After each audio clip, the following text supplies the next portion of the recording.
এবং বাংলা জাতীয়তাবাদী আদর্শের ধারক এবং বাহক বিএনপির চেয়ারপারসন জননেতা তারেক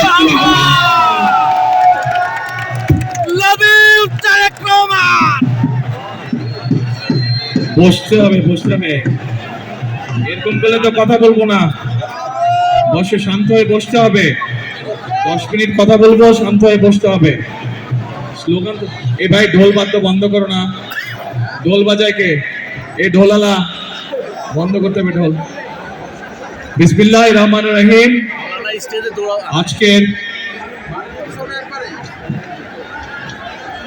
ঢাকা 14 আসনের এই নির্বাচনী জনসভার সম্মানিত সভাপতি, উপস্থিত এলাকাবাসী, উপস্থিত মুরব্বীবর্গ, মা বোনেরা, এলাকার ভাইয়েরা, আসসালামু আলাইকুম।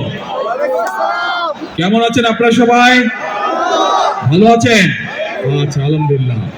এখন যারা কথা বলছেন একটু চুপ করে বসতে হবে, তাহলে 10 মিনিট আমি একটু কথা বলবো, কিন্তু তাহলে চুপ করতে হবে, তাহলে শান্ত হয়ে বসতে হবে, তাহলে আমি কথা বলতে পারি। এখন প্রিয় ভাই বোনেরা, এই যে আজকে আমাদের এই নির্বাচনী জনসভা, অর্থাৎ আগামী কয়েকদিন পরে একটি নির্বাচন আছে। এই নির্বাচনে ভাই মাইক আস্তে আস্তে, এখানে একটু কষ্ট হলে একটু বসে পড়েন, 10 মিনিট, বেশি না। এখানে সামনে যারা আছেন বসে পড়েন, সবার জন্য সুবিধা হবে।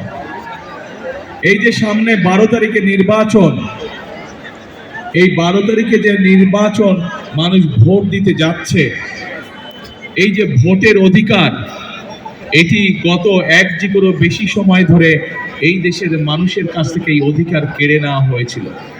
গত প্রায় 16 বছর আপনারা কি ভোট দিতে পেরেছিলেন? আচ্ছা, শুধু ভোটের অধিকারই কেড়ে নেওয়া হয় নাই।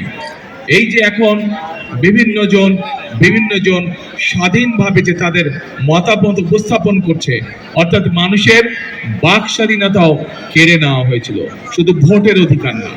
এখন প্রিয় ভাই বোনেরা, এই ভোটের অধিকার মানুষের রাজনৈতিক অধিকার বলে, মানুষের অর্থনৈতিক অধিকার বলে, মানুষের বাক ব্যক্তি স্বাধীনতা অধিকার বলে, এইগুলো আদায় করার জন্য অনেকগুলো মানুষ অকাতরে জীবন দান করেছে। গত 16 বছরে বহু মানুষ গুম খুনের শিকার হয়েছে, বহু মানুষ অত্যাচার নির্যাতনের শিকার হয়েছে বিভিন্নভাবে, বহু মানুষ পঙ্গুত্ব বরণ করেছে। এই জনসভার মঞ্চের বাম পাশে কতগুলো মানুষ বসে আছে। কারা তারা বসে আছে? এই মানুষগুলো গত জুলাই আগস্ট মাসে যে গণ অভ্যুত্থান হয়েছে, এই মানুষের স্বজনেরা সেই জুলাই অভ্যুত্থানে তারা শহীদ হয়েছে। এখন প্রিয় ভাই বোনেরা,